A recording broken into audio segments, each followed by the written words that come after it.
The Mahabharata of Krsna Dvaipayana Vyasa. Adi Parva, Part 7.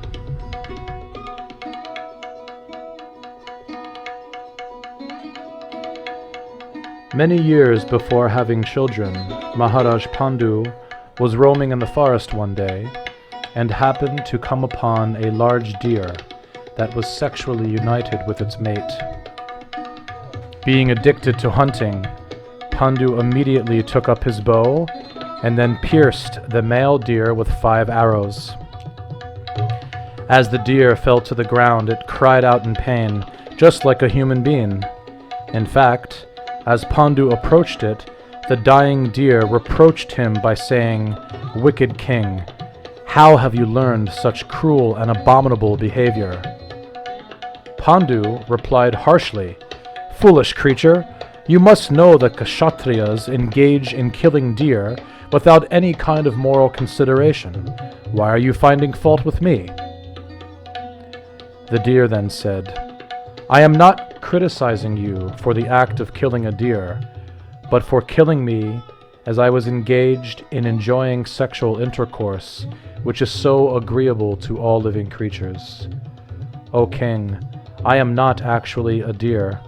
I am the sage, Kindama. I have been enjoying with my wife in the form of a deer because I feel too modest to indulge in sexual intercourse in the human form. Because you have been so cruel as to kill me as I was relishing this most pleasurable moment, I hereby curse you. The next time you approach your wife under the influence of sexual desire, you will also die, and your wife will follow you by ascending the funeral pyre."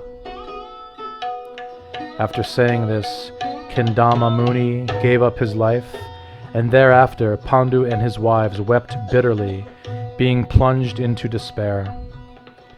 While remembering how his mother's husband, Vichitravirya, had also perished due to being too lusty, Pandu began to condemn his passionate nature. Indeed, he made up his mind to renounce all material life and attain salvation by living a life of strict brahmacharya celibacy. While thinking in this way, Pandu suddenly announced, "I will shave my head and give up all connection with my wives. Becoming completely indifferent to all material conditions, I will maintain myself by begging and always act for the welfare of all living entities."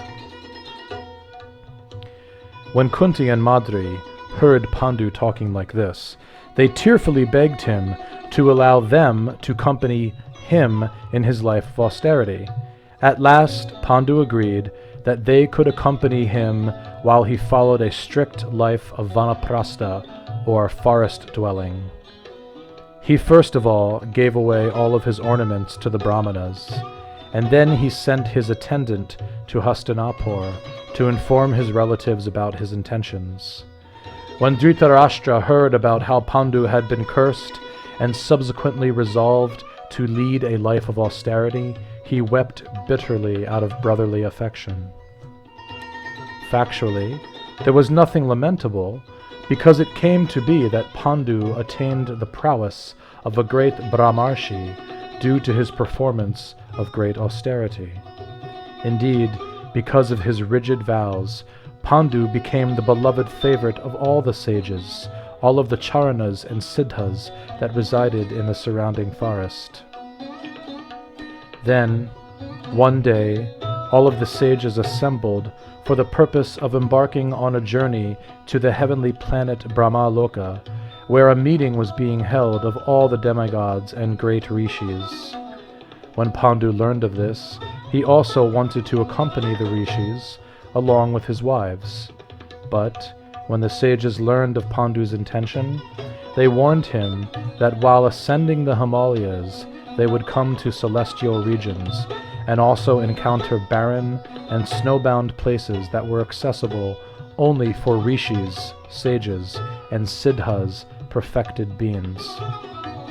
In this way, the rishis begged Pandu to give up his intention, and they further warned him that his wives would surely not survive the journey. In reply, Pandu gave vent to his real grief, saying, "O sages, because I do not have a son, after death I will surely perish along with all of my ancestors. I have already fulfilled 3 kinds of debts. I have appeased the demigods by performing sacrifices. I have satisfied the rishis by practicing austerities and meditation and by studying the Vedas. And I have repaid the living beings in general by living a moral and inoffensive life. However, since I have not fulfilled my obligation to my forefathers by begetting a son, my access to the heavenly regions has become blocked. My dear sages, just as Vyasadeva was invited to beget children upon my mother, I now request you to arrange that my wives may also bear sons." The rishis assured Pandu that he would certainly have exalted sons, and they encouraged him to summon a suitable person for that purpose. Pandu then called for Kunti and ordered her to beget children by having connection with another man whom she considered to be Pandu's equal or superior. However, Kunti replied, "I shall never be willing to accept the embraces of another man." Pandu then said, "My dear Kunti, formerly women used to roam about freely, enjoying themselves as they pleased. They were not confined to the house, nor were they dependent upon a husband or other relative. And yet, although women did not remain faithful to any particular man, this was not considered to be sinful, just as it is in the society of birds and animals. Previously, this was the standard of human morality, and it was sanctioned by the great rishis. Indeed, even now, such behavior is prevalent amongst the women of the northern Kuru tribes. In fact, the practice of having women confined to just one husband has been introduced only recently. My dear Kunti Devi, just remember how Soldasa ordered his wife, Madhyanti, to engage in sexual intercourse with the great sage Vasishta, and thus Asmaka was born. Even my own birth was made possible because my mother agreed to have union with Vyasadeva. Therefore, you should follow my instructions and beget children by having connection with some superior personality." Kunti could understand that her husband was determined to convince her to have children by inviting someone to impregnate her. Thus, in reply, she decided to disclose the incident from her youth that she had always very carefully kept secret. Kunti said, "My dear husband, before our marriage, my stepfather, Kunti Bhoja, used to engage me in providing hospitality to his Brahmana guests. Once, the sage Durvasa Muni came to my palace, and when he became fully satisfied with my service, he awarded me a mantra whereby I could call for any of the demigods to beget children. Therefore, my lord, if I must have children by someone other than you, I suggest that I call for one of the principal demigods." Pandu desired to have a very virtuous son, and so, as Kunti awaited his command, he replied, "This is an excellent proposal. If you are actually able to do so, then I would like you to summon Dharmaraj, the Lord of Justice." Gandhari's conception had progressed 1 year when Kunti called for Yamaraj and requested him to give her a son. Thereafter, when Kunti's baby was born, a voice from the sky announced, "This child shall be named Yudhishthira. He will become the most virtuous of all persons, and he will come to rule the entire earth as its emperor." Sometime later on, Pandu requested Kunti to beget a child of superior strength, and so she called for the wind god, Vayu. By the strength of the mantra that Durvasa Muni had given to her, Vayu suddenly appeared. Kunti then requested, "O Lord Vayu, please give me a son who is so superior in stature and prowess that he will be able to humble the pride of everyone." Vayu gave his consent, and thereafter, when Kunti's baby was born, a voice from the sky proclaimed, "This child will be named Bhima, and he will become the foremost of persons endowed with superhuman strength." One day, soon thereafter, Kunti fearfully jumped up from her seat after seeing a tiger nearby. Since she had forgotten that her newborn child Bhima was lying asleep on her lap, the baby fell down the rocky mountain peak where she had been sitting. Astonishingly, even though Bhima's body wasn't even slightly bruised, the big rocks upon which he fell shattered into hundreds of pieces. After some time, Pandu desired to have a child that would become exceptionally famous and capable of vanquishing all others on the battlefield. He considered that Indra, the king of the heavens, would be the proper father of such a child, and so he became determined to perform austerities to please Indra, the king of heaven. Pandu then ordered Kunti to observe an auspicious vow for 1 year, and he himself began standing on one leg from morning to evening. Finally, after a long time, Indra appeared before Pandu and announced, "Descendant of Bharata, rest assured that your austerities will bear fruit. By my grace, you will obtain a greatly celebrated son who will become unconquerable in battle." Thereafter, Pandu ordered Kunti to invoke Indra, and thus it came to pass that Arjuna was born. Once again, the celestial voice described to Kunti her son's glories and described his future heroic pastimes. Indeed, as the celestial messenger was speaking, flowers rained down upon mother and child. Then a host of celestial sages and demigods came before Kunti to offer her prayers and glorification. Upon witnessing all this, the neighboring rishis became highly astonished and began to wonder very much at the influence of Kunti's sons. Later on, when Pandu desired to have more children, he once again requested Kunti to invoke one of the chief demigods. But this time, Kunti refused, saying, "When a woman has intimate relations with 5 men or more, then she certainly comes to be considered a prostitute." Soon thereafter, Pandu's second wife, Madri, approached Pandu in private to express her own great sorrow. With tears in her eyes, she said, "My lord, although both Kunti and I are your wives, she has received 3 children, whereas I have none. In a sense, Kunti is my rival, and so I am ashamed to ask her for the mantra that Durvasa Muni gave her. However, if you were to approach her on my behalf, then I could also have the chance to beget sons." Pandu replied, "O Madri, for a long time I have also wished that you would have some children by calling the demigods. It was only because I did not know your mind that I hesitated to make this suggestion. But now that you yourself have expressed this desire, I will certainly request Kunti to share the mantra with you." Pandu went to Kunti and asked her to allow Madri to invoke the demigod of her choice. Kunti cheerfully agreed.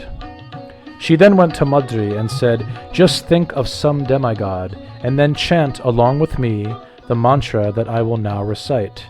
In this way, you will be able to receive a child that resembles his celestial father." Madri carefully reflected for a few moments and then meditated upon the twin Ashvini Kumaras. Without delay, the heavenly physicians came to Madri, and after each had impregnated her, they disappeared from view.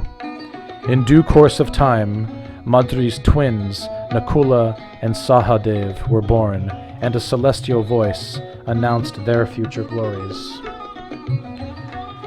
Yudhishthir, Bhima, Arjuna, Nakula, and Sahadev, the 5 Pandava brothers, were born at 1-year intervals, and each time the local rishis performed the birth and name-giving ceremonies. All 5 brothers possessed celestial beauty, and because of this, they soon became the favorites of all the neighboring sages and their wives. After some time, Pandu once again approached Kunti and requested her to allow Madri to have another child. This time, Kunti refused, however, saying, "Before, when I helped Madri, she deceived me by calling for 2 demigods at once. Now, if I once again give her the opportunity, she may try to surpass me by having more sons. My dear husband, I beg you to please not ask me this again." Pandu was very pleased with Kunti for what she had already done, and so he agreed to give up the aspiration to have more children.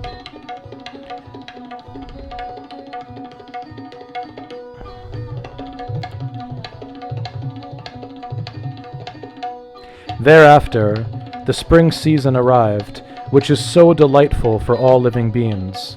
On one especially pleasant day, Pandu took the opportunity to enjoy wandering through the charming forest in the company of his wife Madri. The trees were filled with all varieties of fruit and a dazzling array of multicolored flowers. The singing of the birds captivated the ears of all that heard them, and the warm sunshine was wonderfully agreeable to the sense of touch. There were gentle, fragrant breezes blowing through the flower-resplendent trees, and in this heavenly atmosphere, Pandu could not help but enjoy beholding his beautiful and youthful wife. Madri was dressed in semi-transparent cloth, making her feminine features distinctly visible, and thus, as Pandu appreciated her loveliness, the desire for sensual enjoyment flared up prominently within his heart. Pandu soon became overpowered by a strong sexual urge, and under its influence he forcibly caught hold of Madri to draw her close to him. While trembling with fear, Madri tried to restrain her husband to the best of her ability, but soon Pandu pressed her tightly in his arms. Having completely forgot about the Rishi's curse, Pandu appeared to be seeking Madri's embraces with the desire to end his life. Then, as soon as the great Kuru hero united with his wife in sexual intercourse, he died.